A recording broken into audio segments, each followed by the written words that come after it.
So this morning's noir feature was another Japanese noir. Now this one I found really fascinating because it's firmly a noir, um, but it definitely deconstructs some of the romanticization of you know what I mean, the romanticizing of criminal life.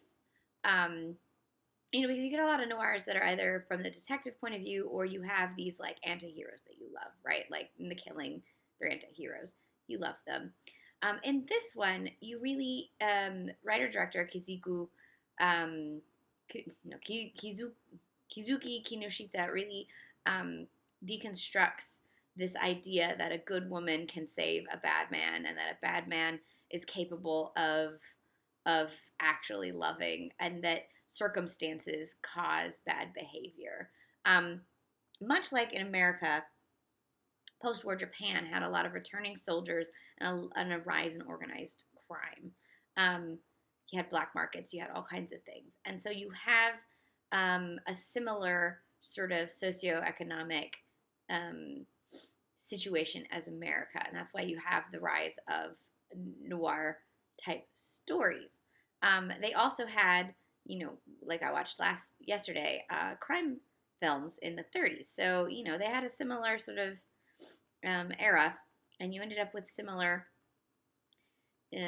progress in noir storytelling. In this one, it's really a chamber piece between two characters. They are Toshiko, who is a dancer, and Tadashi, who is the criminal.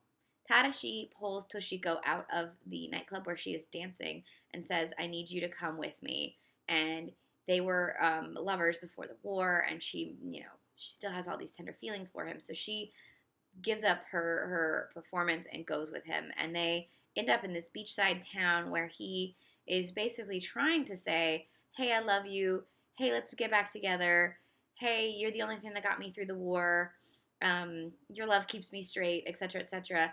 And she's like, yeah, but you burgled, and what about this, and what about that? And he keeps trying to like feed her lines about how he's, you know, um, a victim of his circumstances and all kinds of stuff. And she keeps going, no. And then finally, she's thinking this love maybe will help redeem him. And if he really can't live without her, then he'll go straight for her and she'll help him.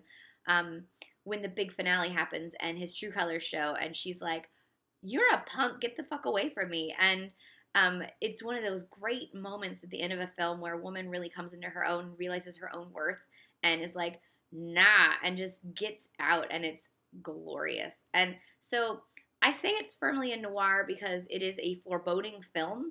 Um, it is in the criminal underworld. She is a character who comes into her own and gets out, but in doing so loses every ounce of her romanticism for anything, for the world, for the power of love, for all of it. It is a happy ending in that she does not die, but it is a bleak ending in that she is hardened by this love that she had, and it's glorious and amazing, and has these beautiful shots of like silhouettes, faraway silhouettes at some points, and then there's these moments of just extreme close-ups.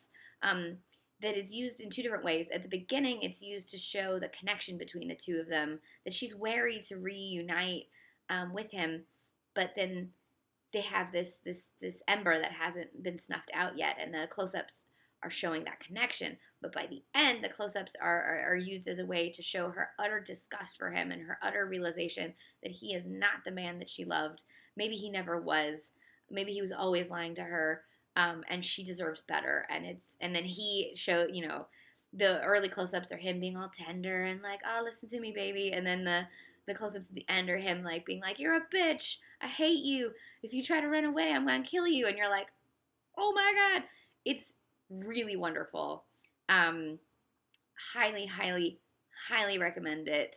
Again, it's just a great deconstruction of the romanticized criminal lifestyle. Um, Fantastic. Kizuki Kinoshita is like a new favorite director. I cannot believe I only discovered him on Monday, Like, what was I doing with my life? Nothing, clearly. This film is called Woman or Onna. It's from 1948. I don't think it's on DVD at all, so like prioritize it if you can.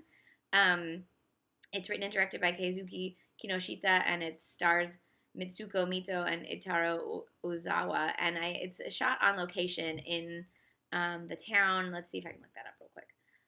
Nope, nope, nope, not listed. It is shot on location in whatever beach this is supposed to be. And it's amazing, and I highly recommend it, especially for those of you looking for noirs with really tough, interesting women. This is a tough, interesting woman character. She is amazing, and I just cannot recommend this film enough. So this is Onna, aka Woman, from 1948. It's on Filmstruck right now. It might be the only way you can watch it, so get to watching it. It's amazing.